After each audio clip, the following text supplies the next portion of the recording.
महाशिवरात्रि के दिन शिवलिंग से यह गुप्त चीज ले आना, अपने घर इतना पैसा आएगा कि गिनते गिनते थक जाओगे।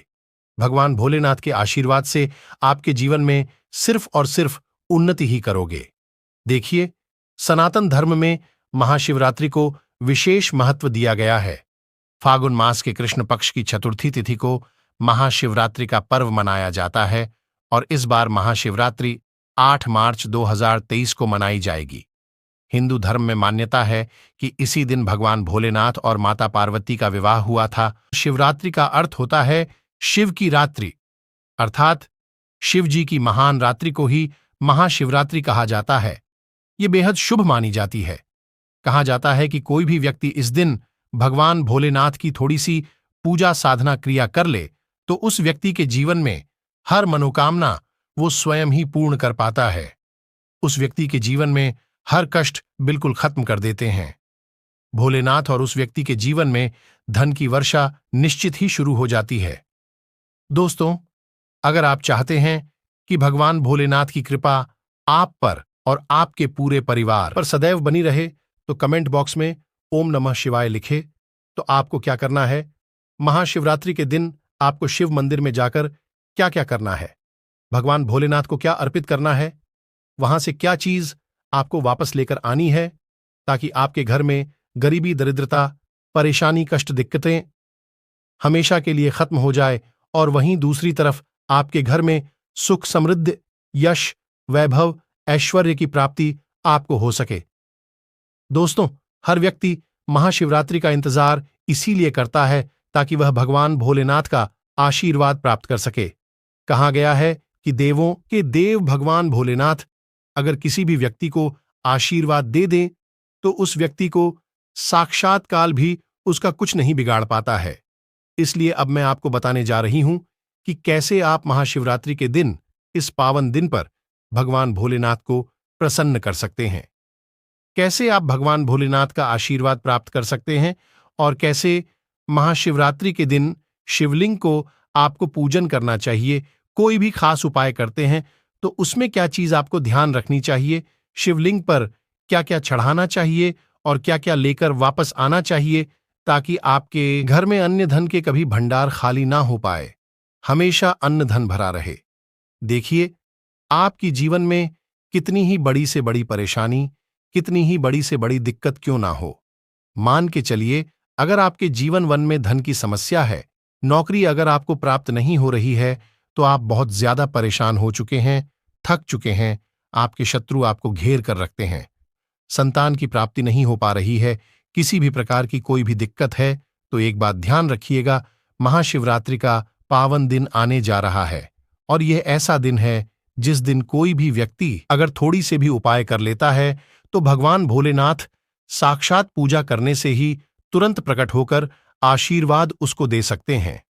उस व्यक्ति की कितनी ही बड़ी से बड़ी मनोकामना क्यों ना हो, कितना ही बड़ा से बड़ा कष्ट क्यों ना हो, तुरंत ही खत्म होकर उसकी मनोकामना पूर्ण हो सकती है। आपको शिवरात्रि के दिन थोड़ी सी पूजा जरूर करनी चाहिए, आपके सारे दोष खत्म हो। इस वीडियो के अंत में आपको खुद महसूस होगा कि आज आपने यहां से कोई जानकारी लेकर गए हैं। आपका 5 से 10 मिनट का जो कीमती समय है वो आपको पूरे जीवन याद रहेगा। आपकी हर मनोकामना पूर्ण होने वाली है। जब भी हम भगवान भोलेनाथ की पूजा करते हैं, हमें धैर्य रखना चाहिए, विश्वास रखना चाहिए और श्रद्धा के साथ भगवान भोलेनाथ का पूजन करना चाहिए, क्योंकि भगवान भोलेनाथ बहुत ही भोले हैं। महाशिवरात्रि का जो पर्व है वह 8 मार्च और 9 मार्च दोनों तिथियों पर पड़ रहा है। तो अगर इन तिथियों पर आप जाकर के मंदिर में जाकर भगवान भोलेनाथ की पूजा आराधना क्रिया कर पढ़ लेते हैं तो मान के चलिए दोस्तों, आपके जीवन के समस्त कष्ट दूर हो जाएंगे। पूरे साल आपके घर में धन और अन्न के भंडार भरे रहेंगे। तो आपको क्या क्या लेकर जाना है, सबसे पहले आप कहीं पर नोट कर लीजिए। कॉपी पेन में गलती मत कीजिएगा, इसी वजह से बोल रहा हूं कि आप कहीं पर कॉपी पेन में लिख लीजिए। अगर आपने गलती की तो आपकी पूजा संपन्न नहीं मानी जाएगी।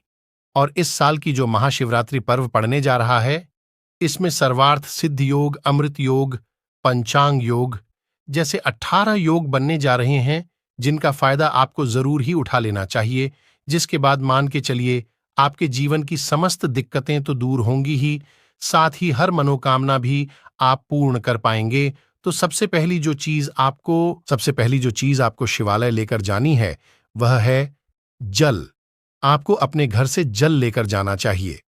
अगर आप अपनी परेशानियों से मुक्ति पाना चाहते हैं, इसके पीछे सबसे बड़ी वजह जो है, वह यह है कि अगर आप अपने घर से जल लेकर भगवान भोलेनाथ पर अर्पित करते हैं, तो जल के माध्यम से आप भोले बाबा से सीधे रूप से जुड़ सकते हैं। सफेद पुष्प आप ले जाना बिल्कुल मत भूलिए। सफेद पुष्प भगवान भोलेनाथ को अति प्रिय होता है, इसे जरूर चढ़ाएं। पुष्प इसलिए भी चढ़ाना चाहिए, अगर आप में कोई रोग लगा हुआ है, कोई बीमारी से आप छुटकारा पाना चाहते हैं, तो सफेद पुष्प महाशिवरात्रि के दिन जरूर अर्पित कीजिएगा। सफेद चंदन ले जाना भी अनिवार्य होता है। एक लाल कपड़ा भी लेकर जाना है, उसमें लौंग कपूर और मौली धागे से उसको बांध करके आपको अपनी जेब में रखकर लेकर जाना है। तो सिर्फ इतनी ही चीजें आपको शिवालय में लेकर जानी है। मैंने आपको बताया है इन चीजों को, तो आपको लेकर जाना ही है, और शिवालय से वापस क्या लेकर आना है वह भी आपको जानना है।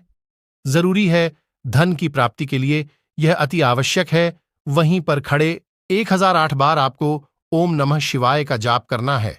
1008 बार नहीं कर सकते तो 108 बार कर लीजिए, 1008 बार कर लीजिए, लेकिन आपको वहीं पर खड़े होकर मंत्र जाप करना है। तो आपको महाशिवरात्रि के दिन इसी प्रकार से पूजा करनी है। गलती मत छोड़िएगा। अगर कोई गलती होती है तो आपकी पूजा सफल नहीं मानी जाएगी। कोई चीज समझ नहीं आई है तो वीडियो को दोबारा से देख लीजिए। वीडियो पसंद आया तो वीडियो को लाइक करने के साथ चैनल को सब्सक्राइब और पास वाला बेल आइकन जरूर प्रेस कर दीजिएगा। ओम नमः शिवाय। हर हर